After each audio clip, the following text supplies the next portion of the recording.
people aren't too sure about what we even are. We are the smallest club in the Premier League, there's no doubt about that.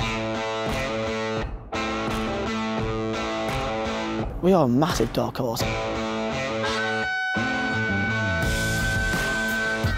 We are a middle-town club in the north of England, out there challenging with the big boys. You know, Dyche coined that phrase when they went fourth in mid-December about happiest man in Proudsville, which is kind of, you know, become a big thing around here, and you know, the supporters in the town, I think, are incredibly proud of what the club is doing. You don't really get plastic Burnley fans. If you're a Burnley fan, you're a Burnley fan because, like, why else would you support Burnley if you weren't from Burnley or had relatives from Burnley? To be in the Premier League to me is still a fairy tale. They are a model club in how they've achieved their success and the unity behind it, and the way they've sort of spent money wisely when there's not so much of that about in the Premier League.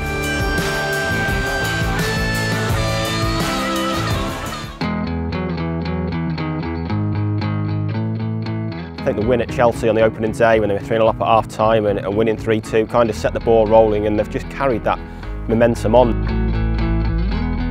Clubs smaller than us can look at what we've done and they can almost take inspiration from us.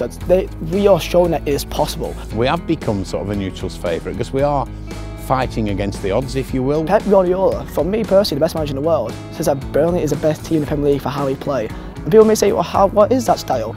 And it's just hard work, it's organisation, it's structure within the team. Burnley's always been a place where you've got to graft and get on with it and work hard to get what you want out of life. It is a club that's kind of based on those British values and almost the British way of playing, if you want, as well, and the hard work and the commitment. And we're Burnley, and we also have to remember that we're the small fish in the big pond at the moment. The only way this club can build is to do it the right way, to do it slowly. We've had the same chairman the entire time. We've had Sean Dyche for 6 years. It's open a gradual change, and as fans, we've seen us get relegated. We've seen bad times. They sort of lost that first division status mid-70s and then plummeted really, and there was a game in 86-87 when they went out of the Football League. That's they beat Orient on the final day of the season to stay up, and there was a lot of talk then, you know, that had they lost that game, the myth now is that the club could well have gone out of business. They survived that day and they bounced back. They got out of the 4th division, they got back into the top flight, into the Premier League, and you know, now they're competing in the top half of the Premier League. People are taking note and respecting what we've done to club up there with a young British manager who actually has respect for the club and hasn't jumped off to all these offers that he's had. Sean Dyche is what many clubs aspire to have a manager like. They aspire to have a manager like Sean Dyche. Not just that he is tactically brilliant, but he's also humble, he's honest, and he's got that bit of uniqueness to him as well. I think there's a perception that he is just this, you know, old, tough, ginger British centre-half who just wants his players to edit and kick it and launch it upfield, but he's a modern manager with old-fashioned values. It just seems that Sean Dyche is just someone who manages to get a group of players who want to play for him and play under him and work for him and the rest of the team. The players have so much respect for him because they get it back. He always says that, you know, the board have stuck by him really, and when he first took over, his first sort of half a season, he came in October 2012, his first sort of half a season was not great. You know, it didn't seem that the club were going anywhere. But when we got relegated from the Premier League, so it was a 2014-15 season, we got relegated, and he didn't spend all the money straight away on brand new players, and he didn't spend all the wages away. He thought of the future. You can see that with certain signings that might not have as much flair as other signings that you could buy, but they fit the mould that he wants in the squad. They spent money that they make through the Premier League. When they came up first time, they hardly spent anything, went straight back down, but the money they made went on the new training ground, which has made a massive impact. You know, it's where the players work 4 or 5 days a week.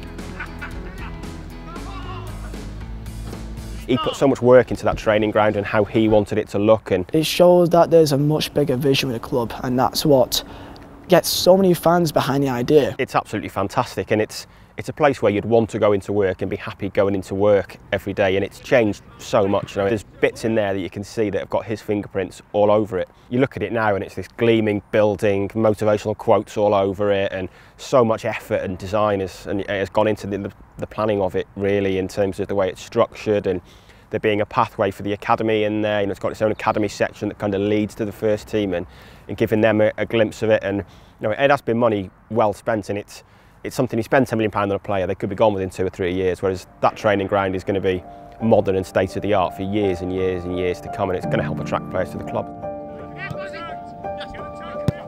Burnley was in Champions League spots, even if it was for 24 hours, I don't care what anyone says, that means more to me than anything else, because that shows and displays everything that Sean Dyche and the club and the players and what everyone has achieved so far this season. To be up there with the big boys is literally, that's what dreams are made of. I mean, I've got colleagues spot Man City, Man United, Arsenal, Everton, all those clubs, and they're just like really do respect what we do. And then when they watch us play against them and how we manage to like make games difficult, and it's very rare for people to actually not give us praise. Like, we might not play the most beautiful football every game, but then it's all about that understanding what you can do, and we know our strengths, we know our weaknesses. They try and make it sort of an intimidating place and their own ground. Like you said, a lot of the sort of the out of town stadiums now are all they're all the same really. It's, you go and play away at one ground and it's like playing away at any other ground, whereas this one has still got that character, that charm. The stands are quite close to the pitch. I think when you're on the pitch it feels very congested, and Burnley try and make it a small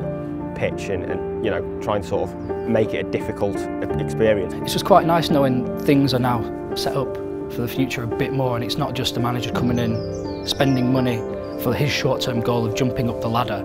He actually wants to build a club for the long term, and that we're going to, even if he does end up going, he will know that he's left it in a good place for future management to come in and work with, and for the board and for the fans, which is more than you can ask for out of a manager really, isn't it? We may not know now, but there's a bigger plan with Sean Dyche. He's just signed a 4-year contract. That's the biggest deal of this window for us, and that's like the biggest deal that we're going to have in the next 5 years until it goes.